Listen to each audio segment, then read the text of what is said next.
Hi, having just completed the Rickshaw Run India, I believe I got some advice and tips for would-be adventurists in the future looking to participate in the Rickshaw Run.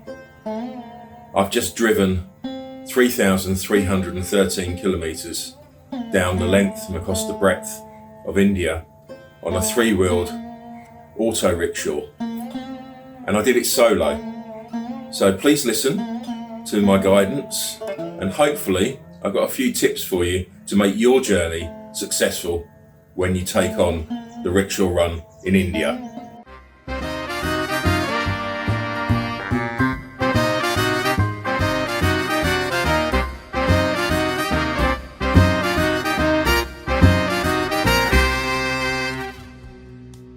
Before the event starts, the adventurists do give you a mechanics briefing, so you do learn a little bit about the rickshaw. They're very simple machines and how to maintain them, and you also get the opportunity for test driving the rickshaws in advance of actually starting the event. This is useful time, and I suggest you take advantage of it and really get to understand what the rickshaw is all about. My first tip is technology and what you need to complete the Rickshaw Run successfully. Essentials. First of all, you need a SIM card. Without Wi-Fi access, it's virtually impossible to complete this successfully. I picked up a Airtel SIM card at Delhi Airport.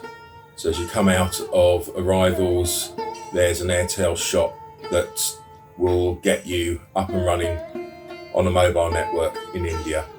It is essential to be online, and I've chosen Airtel because they're the most popular network in the country, and also once you stop at big cities, there are Airtel retail outlets that will be able to help you and give you advice if you run into difficulty. And I had to do that once myself. So first of all, get an Airtel SIM card. Secondly, essential apps to use, which for me were Google Maps. Obviously you're driving in an unknown country across roads that you don't know, and to have your phone in a holder attached to the windscreen and for Google Maps to direct you all of the way is a luxury, but also it's essential. It ensures that you stay on the right route, you don't do extra kilometres that you didn't have to do by getting lost.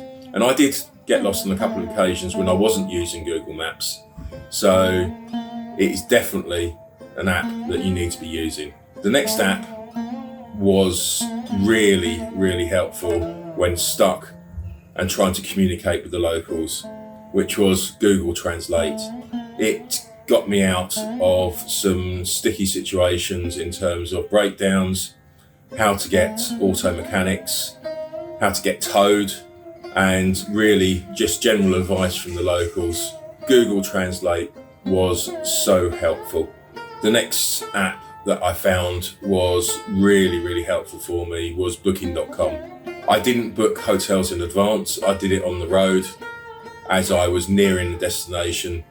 Mid-afternoon, I was thinking about where am I going to stay, what point am I going to reach, and booking.com gave me the options of the best hotels.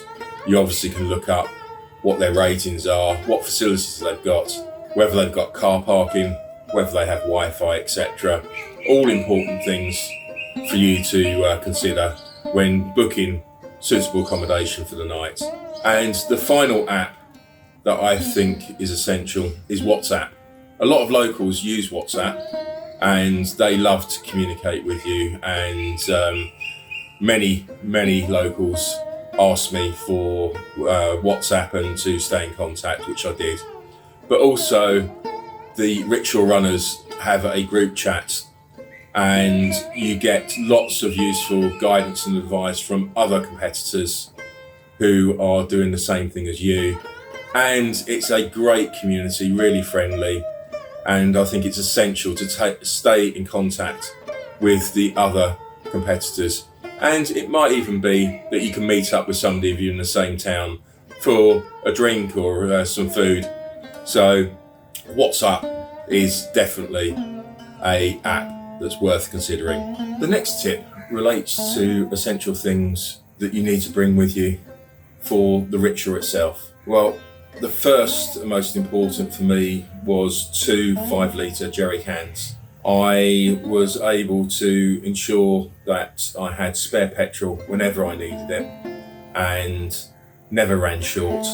I think 2 5-litre jerry cans, or even one bigger one, is absolutely ideal. 2T oil, you need to mix for 2-stroke engines, rickshaws, the oil and the petrol together. You cannot take enough 2T oil. There are places in the country where it is impossible to buy, particularly going through West Bengal, which is quite a big stretch of the journey. I must have gone into at least 50 petrol stations and they didn't sell it. I was running very, very low on 2T oil before I managed to get some. And further down south, it is more widely available. But I would take more stock of 2T oil at the beginning to ensure that I had sufficient to last me, certainly through West Bengal. I would have taken a spare gear cable. As it happened, my gear cable snapped and that repair really put me behind. So I would have had a spare gear cable in hindsight. I'd have also taken a couple of spare bulbs for the headlights because essentially they do go and it would have been useful. I actually had at the end one fog light working which I directed down towards the ground, but it would have been helpful to have a spare bulb headlight, and also as well maybe a spark plug as a spare. Fortunately, I didn't need to change the spark plug, but it did need to get cleaned once or twice. Really, other than that, I don't think you need to take a wide variety of spares. They just add ballast to your rickshaw and you're unlikely to use all of them. Most of the spares are readily available. I would take some duct tape, maybe some electrical tape along with you, maybe some zip ties, just in case you need to tie anything up if the exhaust is falling off, etc. But essentially, keep it light. You don't need a lot of spares. So what personal items should you bring along? Well, I think one of the important things to bring along is some spare toilet roll. There are places in India where you won't be given toilet roll in the hotels, and it is useful in case you do get caught short in one of the countryside areas or in one of the public toilets. You won't get toilet paper there. Wet wipes as well, useful. You will get filthy changing the oil and petrol, so wet wipes are useful. An old towel that at the end of it you don't mind throwing away, really, really helpful as well to wipe your hands clean and after you've changed the oil. I took with me a first aid kit. I didn't have to use it, fortunately, but I do think it's an essential item to bring along with you. Sun cream. When you're in the rickshaw, you are open to the elements, particularly on my left side, driving through the day. The sun beats down on you and you don't realise how much that really can impact you, and you can get sunburnt quite easily. So sun cream, I think, is an important element. And the other thing that I didn't think was going to be an issue, which maybe it's not essential but is useful, is a driving glove. You're changing gears all the time and you do get calluses and blisters on your hands, and a driving glove would have helped. Next tip, travel light. Don't overpack the roof rack. Fortunately, I was solo, so I was able to put everything on the back shelf and I didn't need to put anything on the roof rack. Obviously, if you're doing it as a team of 2 or team of 3, you possibly will need to use the roof rack, but don't pile it too high. It will impact the balance of your tuk-tuk. So ensure that you travel light A few other essential items to bring along with you. Power banks. You are allowed to travel on internal flights into India, around India, with 2 power banks, providing they don't exceed the limit of 10,000. That, for me, was essential. I quite often topped up my charge throughout the day with my power banks. A microfiber towel, just to wipe the sweat away. You will get hot and sweaty on the road. A nice wipe with a microfiber towel was great to ensure the sweat didn't get in your eyes. And also a mobile phone holder, just you can attach to the windscreen, just to keep your phone in a position where you can read Google Maps and the directions along the route. When driving in India, remember the road hierarchy. As an auto rickshaw driver, you are very low down the pecking order. First of all comes the buses, and they don't give a damn about anybody else on the road. They're just there to get from point A to point B in as quickest time as possible. They don't care who they cut up and who's in their way. They'll just drive through them. Truck drivers. Now, some of them are good and courteous. A lot of them are not. Just keep out their way. Cars, they go ridiculous speeds to overtake and undertake. Just keep out their way. Motorcyclists and auto rickshaws, probably on a par.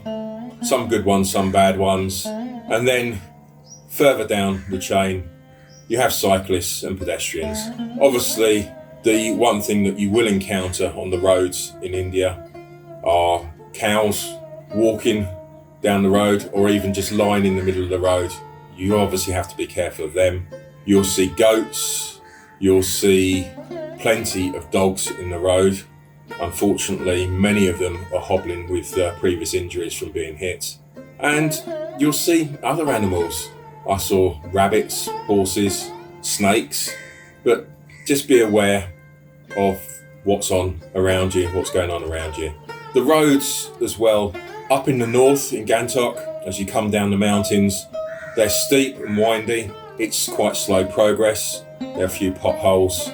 As you come down India, through West Bengal, some of the villages are potholed. They have speed bumps, and these speed bumps are enormous. You do have to slow down over them unless you take off into orbit.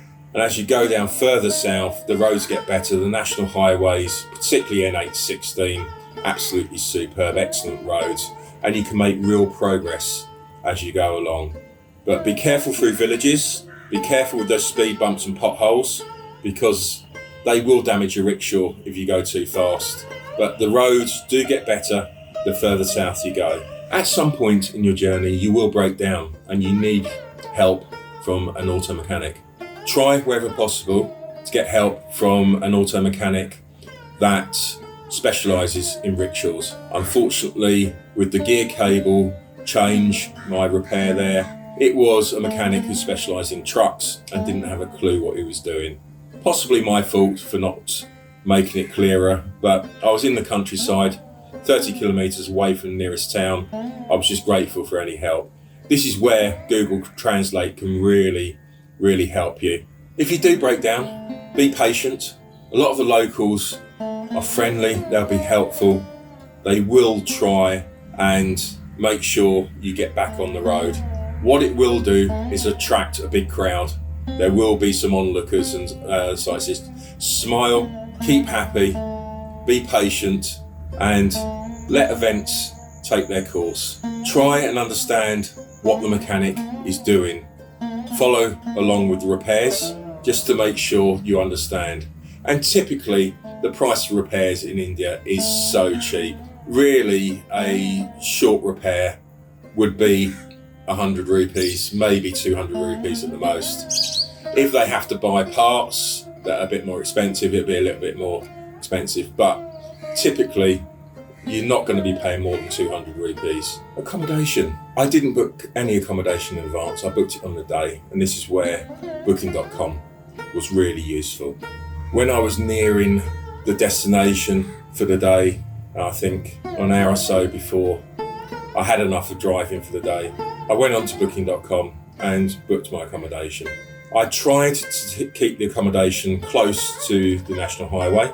I didn't particularly want to be doing detours into towns and cities because the traffic is an absolute nightmare. If possible, I tried to stop before a major town, so as we was entering a town, because it's easier to drive through a town first thing in the morning than it is during the busy periods.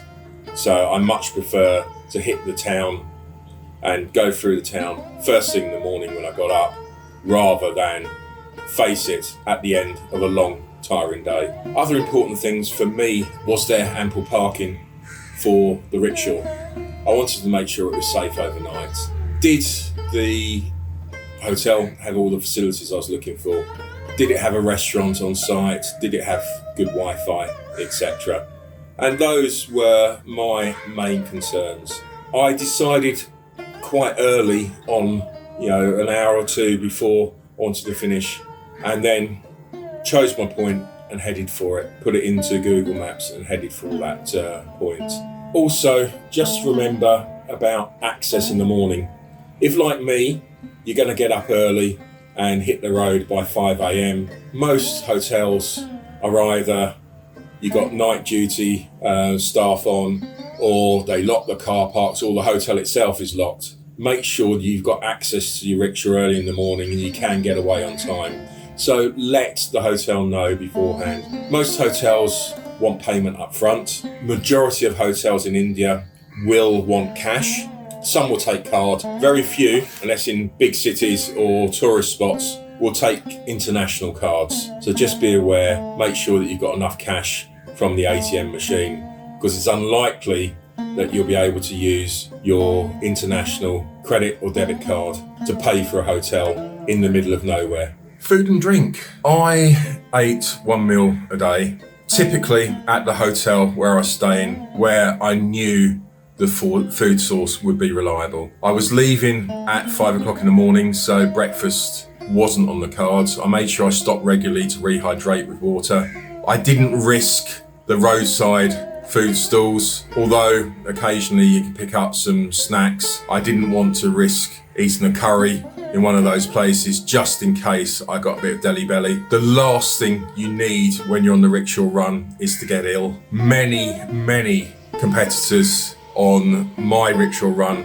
were hospitalised. They had to have injections, they were on drips. It's not a pleasant sight, and you don't want to experience that. I took charcoal tablets just to ensure an extra sense of safety, but really be careful with your food intake. Also, steer clear of the alcohol. Indian drink drive laws are very strict. I had very little alcohol on the journey. There's a lot of places that you just can't get it, but be sensible, drive safely, and stay away from the alcohol until you reach the finish and enjoy yourself at the party. Route planning. As I said, I use Google Maps. I plan the route in advance. The good thing about Google Maps, if you go off route, it will direct you back onto the shortest distance. I stuck wherever possible to national highways.